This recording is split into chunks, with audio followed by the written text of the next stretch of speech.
సరే ఆత్మవిశ్వాసం ఉండొచ్చు కానీ అది అతివిశ్వాసంగా మారకూడదు. ఆ స్టేట్మెంట్ అందులోంచి వచ్చింది. వైనాట్ 175 అంటే ఇక మిగతా పార్టీలు అసలు లేవని అనుకోవాలా, లేకపోతే ప్రజలు ఇంకా ఆ పార్టీలతో లేరని అనుకోవాలా, లేదా అంత గొప్పగా వైఎస్ఆర్సీపీ ప్రభుత్వం జగన్మోహన్ రెడ్డి పరిపాలించారని అనుకోవాలి. నిజంగా చేసి ఉంటే కనుక ఆ విశ్వాసం ఉండొచ్చు. కానీ అప్పుడు ఏం చేశారో ఆయనకు తెలుసు. అప్పుడు చేసిన దాని పరిణామాలు ఇప్పుడు ఎదుర్కొంటున్నారు ఆ పార్టీ నాయకులు. అయితే వాళ్ళు ఈ చర్చ ఎందుకంటే ఇప్పుడు అసెంబ్లీకి 11 మంది సభ్యులు ఉన్నారు వైఎస్ఆర్సీపీ జగన్తో సహా. అంటే ప్రజలు ఇచ్చిన తీర్పు ఏంటంటే మీరు చేసిన ఘనకార్యాలకి వైనాట్ 175 కాదు, మీకున్న 151లో ఆ మధ్యలో 5 తీసేసి 11 ఇచ్చాం మీకు అని. అంటే that is the reality of your party అని ఆంధ్రప్రదేశ్ ప్రజలు చాలా స్పష్టంగా విస్పష్టంగా తీర్పునిచ్చారు. ఇప్పుడు రాజకీయ నాయకులు ఏం చెప్తారు? మైకుల ముందుకు వచ్చి ఇంకోటి ప్రజాస్వామ్యాలకి దేవాలయం అసెంబ్లీలు, లేకపోతే ఎంపీలు అయితే పార్లమెంట్లు. Actually in a true manner అది నిజమే. ఎందుకంటే ఒక నియోజకవర్గానికి సంబంధించి లక్షలాది మంది ప్రజలు తమ రిప్రజెంటేటివ్గా చట్టసభలకి వాళ్ళు వెళ్ళి చెప్పుకోలేరు కాబట్టి తమ రిప్రజెంటేటివ్గా ఒక వ్యక్తిని నాయకుడిని చేసి పంపిస్తారు అసెంబ్లీకి. ఇక అక్కడి నుంచి వీళ్ళకి ఏంటంటే పెద్ద పెద్ద కొమ్ములు కిరీటాలు వచ్చాయని ఫీల్ అవుతారు ఈ ఎమ్మెల్యేలు నంబర్ ఆఫ్ లెజిస్లేటివ్ అసెంబ్లీగా మారగానే. సరే, అక్కడి నుంచి ప్రజల కోసం పరిపాలన, నియోజకవర్గ అభివృద్ధి, ఒకవేళ అక్కడ ఏమన్నా ఇబ్బందులు ఉంటే ముఖ్యమంత్రి దృష్టికి తీసుకెళ్ళడం, ఇవన్నీ వాళ్ళు చేయాల్సిన పనులు.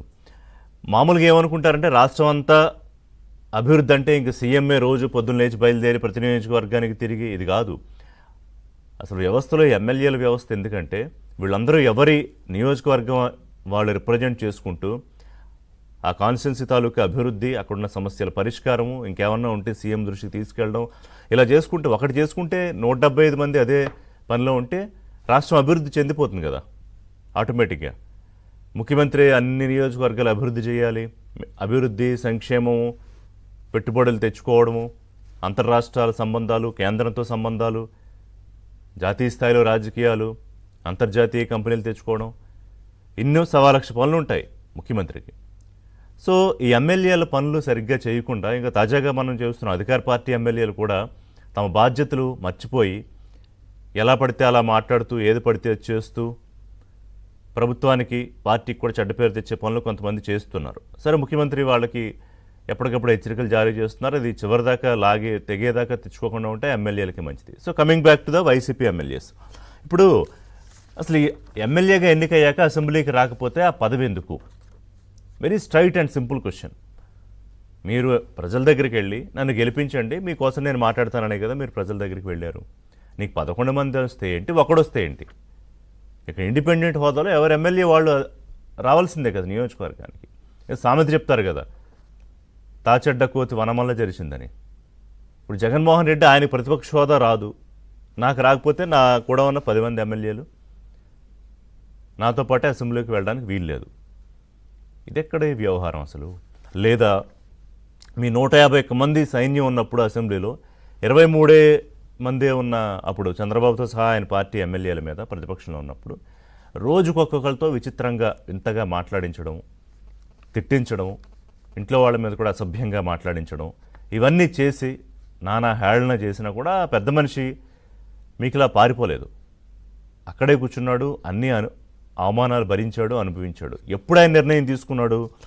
నవంబర్ 19, 2021. అంటే వైఎస్ఆర్సీపీ ప్రభుత్వం ఏర్పడి 3 ఏళ్ళు అయిన తర్వాత, ఆయన ప్రతిపక్ష నాయకుడిగా 3 ఏళ్ళు ఉన్న తర్వాత ఒక స్థాయిలో ఇక ఇంతకన్నా దిగజారిపోయే పరిస్థితి ఉండదని మీరు బిహేవ్ చేసిన తర్వాత ఆయన అప్పుడు శపథం చేసి మళ్ళీ ముఖ్యమంత్రిగానే అసెంబ్లీలో అడుగు పెడతాను, గౌరవ సభ కాదు గౌరవ సభ మారే కానీ. సార్ అదే మళ్ళీ జరిగింది.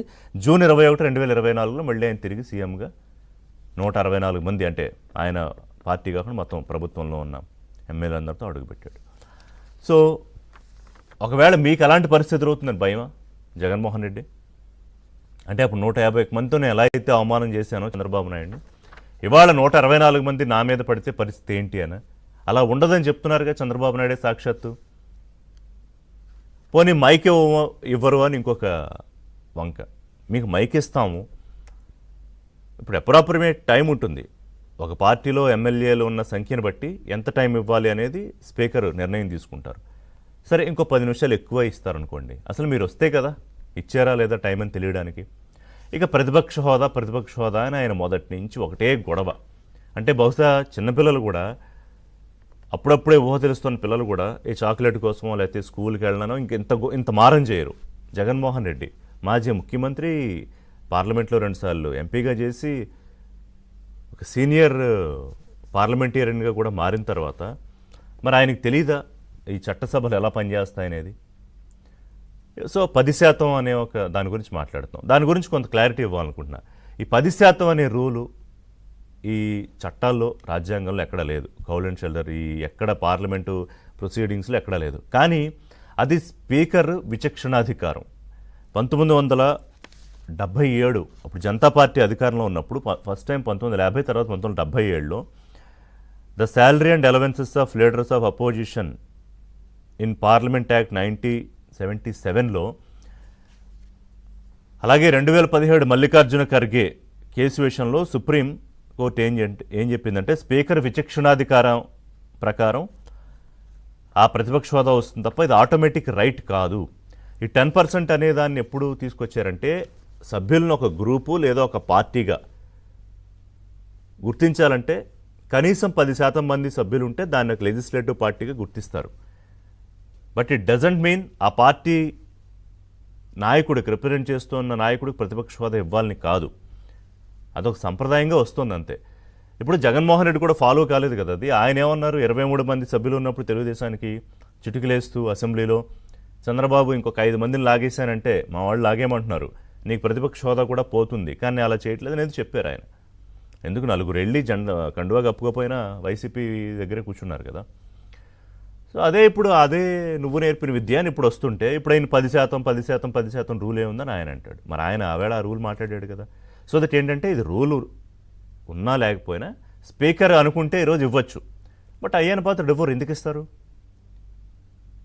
గతంలో మీరు ఏం చేయలేదు, ఇప్పుడు అది కావాలని అడిగితే ఎలాగా? సో అసలు ప్రతిపక్ష హోదా పక్కన పెట్టండి, మీరు ఎమ్మెల్యే కదా, ఇది మీ బాధ్యత కదా. అసెంబ్లీకి వచ్చి మీ ప్రజలను రిప్రజెంట్ చేయడం, మీ పులివెందుల గురించి మాట్లాడడం అనేది. సరే రఘురామరాజు అన్నట్టు పదవి పోదా అంటే ఆయన డిప్యూటీ స్పీకర్గా, స్పీకర్ తర్వాత అదే చైర్లో కూర్చుంటే ఆయన అదే హోదా ఉన్న నాయకుడిగా ఆ మాట చెప్పి కొంచెం మంచి బుద్ధి చెప్పే ప్రయత్నం చేశారు జగన్మోహన్ రెడ్డికి. ఎందుకంటే there is a rule again article 190(4) ప్రకారం ఒక 60 రోజుల కనుక సభకు రాకపోతే, అటెండెన్స్ లేకపోతే సభ్యత్వం పోతుంది. అందుకే ఏం చేస్తున్నారు వీళ్ళు అసెంబ్లీకి అంటే చెప్తున్నానుగా, మైనారిటీ తేరని వాళ్ళు కూడా ఇలా బిహేవ్ చేయరు. అంటే వచ్చి అసెంబ్లీ ఆ లెడ్జర్ దాంట్లో రిజిస్ట్రేషన్ దాంట్లో సంతకం పెట్టేసి వెళ్ళిపోవడం అంటే ఏంటి, టెక్నికల్గా హాజరైనట్టు ఉంటుంది. వీళ్ళు సభలో ఉండరు అంటే అనర్హత తప్పించుకోవడానికి చేసే కార్యక్రమాలు. అసలు దీని మీద చర్చ జరిగి నాకేమనిపిస్తుందంటే ఒక కొత్త చట్టం తీసుకురావాలి. ఒక సెషన్కి కనుక కంప్లీట్గా రాకపోతే సభ్యులు, అదే పార్టీ అయినా ఎవరైనా కానీ, కంప్లీట్గా వాళ్ళు ఆటోమేటిక్గా అనర్హత అయ్యేలాగా తీసుకొస్తే తప్ప, లేకపోతే అంటే అప్పుడు పాపం రాజ్యాంగం రాసినప్పుడు ఇవన్నీ పెట్టినప్పుడు ఇలా బిహేవ్ చేసే నాయకులు వస్తారని ఊహించి ఉండరు కదా. సో కొత్త చట్టాలు రావాల్సిన అవసరం కనిపిస్తోందా? అసలు మీరు ఎమ్మెల్యేలుగా ఉండడానికి అర్హత ఉందా లేదా? మీ ప్రజలకి అక్కడికి అసలు వెళ్తున్నారా? మీరు వెళ్తే వాళ్ళు అడిగితే ఏం సమాధానం చెప్తారు? ఇవన్నీ మాట్లాడదాం ఒక బ్రేక్ తర్వాత. అసెంబ్లీ అనేదాన్ని, పార్లమెంట్ అనేదాన్ని చట్టసభ సభ్యులు దేవాలయాలుగా బయటికి మాట్లాడటమేనా?